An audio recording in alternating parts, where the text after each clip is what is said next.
వంశీ గారు ప్రస్తావన తీసుకొచ్చారు కాబట్టి రీసెంట్ గా ట్రెండింగ్ ఆయన హెడ్ లైన్స్ ఈ ప్రెస్ మీట్ పెట్టినప్పుడు he was little aggressive about the subject reviews రాసి you cannot decide the fate of the movie మీరు దాంతో ఎంతవరకు ఏకీభవిస్తారు సంగీత్ గారు అంటే how did you find him I mean like being so aggressive before the film release is like something you have to really feel tensed about ఎందుకు ఇట్లా ఇప్పుడు ఎందుకు ఇదంతా అవసరం అన్నది I don't think he was aggressive before అది release అయిన తర్వాత I think after 3 days of release when we already made 50+ crores gross వచ్చిన తర్వాత there were a few video reviews that said something like ఇది ఎందుకు హిట్ అయిందంటే ఈ cinema work out పోవడం వల్ల అని అదని ఇదని they were trying to justify their reviews which I think it felt a little hurtful because team అంతా చాలా కష్టపడి పనిచేసిన తర్వాత అది కూడా వదిలేసింది జనాలకు నచ్చింది వాళ్ళు ఎంజాయ్ చేస్తున్నప్పుడు అదేదో జనాల దగ్గరికి వెళ్ళి లేదు మీరు ఎంజాయ్ చేయట్లేదు మీరు ఒక మాయలో ఉన్నారని it felt very trying to misguide them అంటే మేము ఫస్ట్ నుంచి అదే చెప్తున్నాం బాబు మా కథ లేదు ఇక్కడ మేము సినిమా తీసిందే మీరు నవ్వుకోవడానికి మీరు వచ్చి ఎంజాయ్ చేయడానికి ఒక 250 రూపీస్ మీరు కట్టి టికెట్ తీసుకుంటున్నారంటే దాని వర్త్ ఎంటర్టైన్మెంట్ ఇవ్వాలని చెప్పి వంశీ అన్న డే 1 నుంచి చెప్తున్నాడు మేము అది చెప్పిన తర్వాత కూడా సినిమా బాగాలేదు వేరే సినిమాలు ఇంకా బ్యాడ్ ఉన్నాయి కాబట్టి ఇది వర్కౌట్ అయింది జనాలకి తెలియట్లేదు ఇది గొప్ప సినిమా కాదు గొప్ప సినిమా మేము అనలేదండి మేము చాలా ఎంటర్టైనింగ్ సినిమా అని చెప్పి ఫస్ట్ డే నుంచి అంటున్నాం so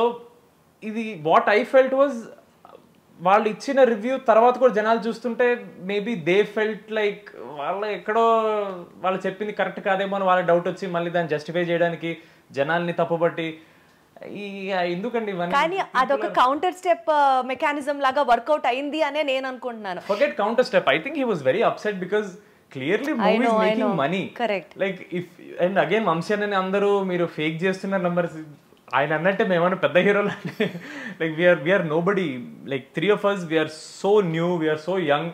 for us when the movie is doing so well it was such a confidence boost for us saying అరే మనం కంటెంట్ తీసి సరిపోతుందిరా we don't have to be big heroes అనే confidence వచ్చిన తర్వాత మళ్ళీ ఇలా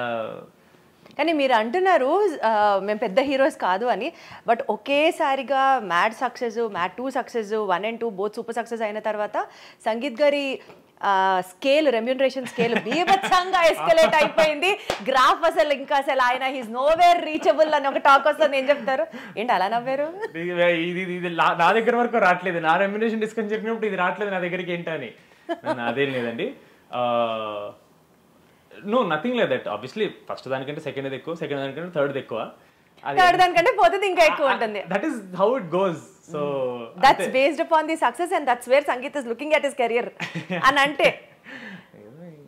ఎదగనివ్వండి మమ్మల్ని కూడా అదే అదే అదే డీడీలానే అనిపించారు ఇప్పుడు చెప్పకనే చెప్పారు అర్థమైంది ఓకే ఫైన్